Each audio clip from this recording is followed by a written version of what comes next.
Hey there, Sharon Horne-Ellstrom here. Welcome to day 21 of our Supersize You annual challenge.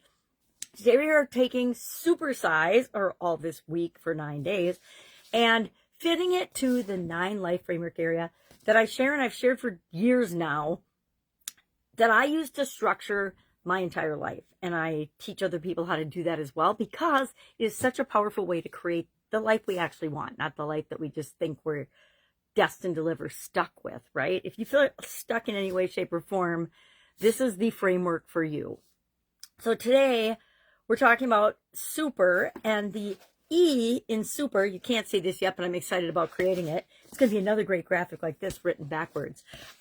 Super stands for, the E in super stands for or equals emotional health and well-being.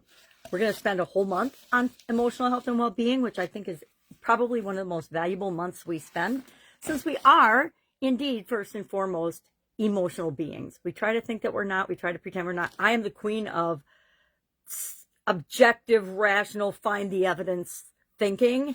Yet everybody who knows me is like, you are so emotional. Everything you're feeling shows right on your face at the instant that you feel it. And of course, since we're not walking around looking in a mirror, we don't necessarily understand or realize that. So today we are going to consider the impact that our emotions have on our ability to create the life that we want, on our ability to become the best possible version of ourselves.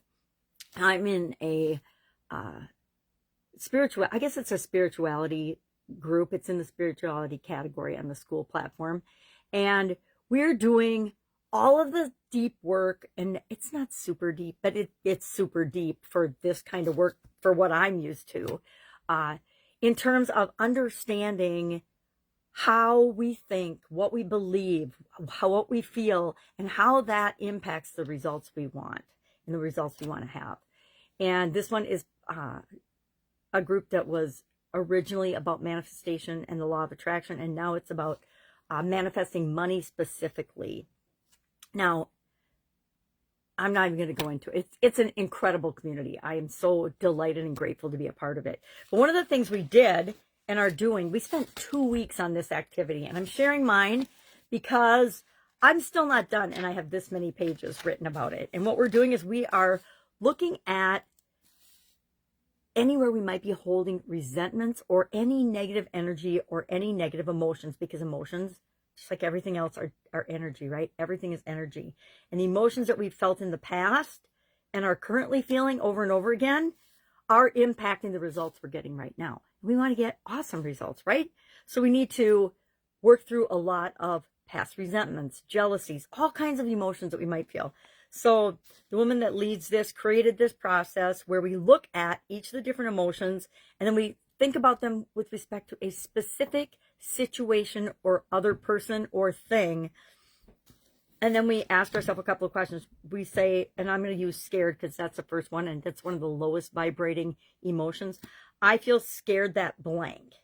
And then because of my need for blank, what I request is blank, and that's it. So regarding a situation, what about this situation? Describe it so you know what it is.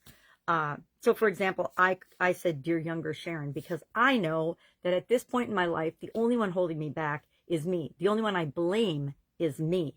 And blaming myself for not taking action, there's always a reason we're not taking action. For me, it's because I hate to admit it, but there's something that I'm scared or doubtful about, or I take action all the time, right? I take action for things all the time, very action oriented.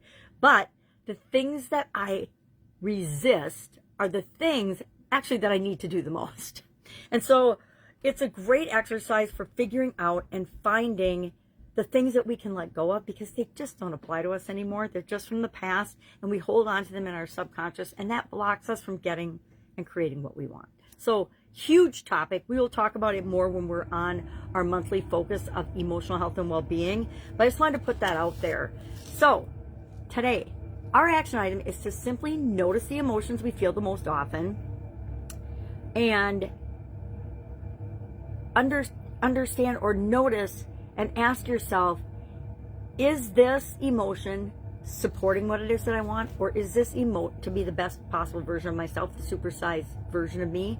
Or is it somehow limiting me? And we're not judging it, we're just noticing. And just jot those things down, because we're going to deal with them in a very big way, or you can deal with them right now, right? By naming them, understanding, what it is, where it came from, why it's no longer true for you anymore, and then just saying, I'm going to release this and replace it with this. We'll talk about that again in depth in the emotional aspects. And we're going to use that same process for a lot of things, right? Because I don't know about you, but the older I get, the more crap I realize is in my little red wagon that I've been piling up and not dealing with. And so as soon as we deal with it, it sets us free. It's incredible, the lightness that we feel when we hit on one that's like, okay, well, I'm not really jealous of that person. That's absolutely ridiculous. We're totally different. Why would I be envious of anybody else, right? Because the only person we can be is ourselves. If any questions about this, please reach out and ask. I am just a click, a chat, a message away. Otherwise, go out and make it an awesome day, and I will, of course, be with you tomorrow.